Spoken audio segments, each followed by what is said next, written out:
Hey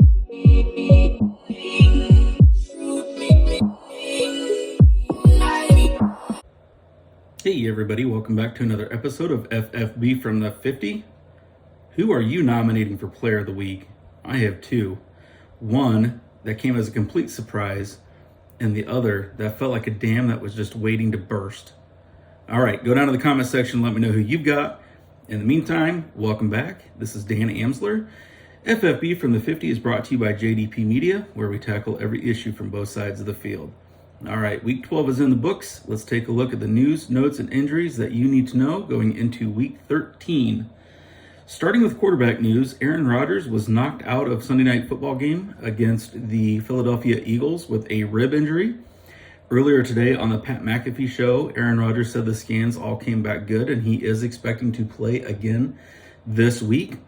He has expressed an interest in continuing to play as long as Green Bay has not been mathematically eliminated from the playoffs, so that has not happened yet. In other news, the chants for Mike White in New York are growing even louder with his fantastic performance against the Chicago Bears. Mike White was 22 of 28 passing for 315 yards and 3 touchdowns. More importantly for fantasy football players, he's made both Garrett Wilson, Elijah Moore, and Tyler Conklin relevant again. Taylor Heinicke is also playing well for the Washington Commanders, who have now won 6 out of their last 7 games with him at the helm. The only loss that they had was a highly competitive loss to the 9-2 Minnesota Vikings in a 20-17 nail-biter. Deshaun Watson is due back this week from his suspension. He should be facing off against his former team, the Houston Texans. If you have another quarterback worthy of starting on your roster, I would still strongly suggest starting the other quarterback. Deshaun did not look well in the preseason and has not played meaningful football in almost a year and a half. So I would not roll the dice at this point, especially if you're still trying to lock up a playoff spot as the season comes to an end. Moving on to running back news, Travis Etienne was forced out of the game against the Baltimore Ravens in the first quarter with a foot injury. Coach Doug Peterson came out and said that he probably could have returned, but wanted to take things easy and play the caution game with him. As a person that owns multiple shares of Travis Etienne, that was kind of tough. I lost all 3 leagues that I have him in this week. An absolute gutter to hear that he could have come back and did not. Man, that just makes me sick to my stomach. Michael Carter was also forced out of the New York Jets game. James Robinson was a surprising healthy scratch in the game, so Zonovan Knight was able to take over and looked like an absolute beast. He looked like the fastest player on the field, performed very well. So it'll be interesting to see if Zonovan Knight is able to pick up more of a workload. Early reports say that Michael Carter's ankle sprain was a low ankle sprain, not the dreaded high ankle sprain, so he might be able to come back and play sooner rather than later. But with Zonovan Knight's performance, I am assuming that he is still going to earn some more playing time with what he was able to accomplish. Elijah Mitchell was knocked out of the game for the San Francisco 49ers with his second MCL sprain of the season. He is expected to miss another 6 to 8 weeks with the same injury that he sustained early in the year against the Chicago Bears. This is good news if you are a Deebo Samuel owner. We should see some more uptick out of the backfield for him. I know when Elijah Mitchell came back, he ate more into that workload than I would have liked. If you're an Elijah Mitchell fan, you probably at this point were not counting on him a whole lot anyway with the Christian McCaffrey trade. So I hate to see that. Elijah Mitchell seems like a really good player. Always performs well when he's out there.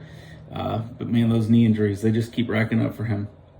Najee Harris was also knocked out for the Pittsburgh Steelers in Monday night's game against the Indianapolis Colts. He sustained that ab injury early in the game, tried to play through it, but ultimately had to leave and was taken to the locker room. That is going to be worth keeping an eye on, especially as the season does wrap up. Najee had a really hard start to the season, but had been playing much better as of late. So, man, what a damper. In wide receiver news, both Darnell Mooney and Allen Robinson have been placed on season-ending IRs for their respective teams. The cupboard's pretty bare for the Rams at this point.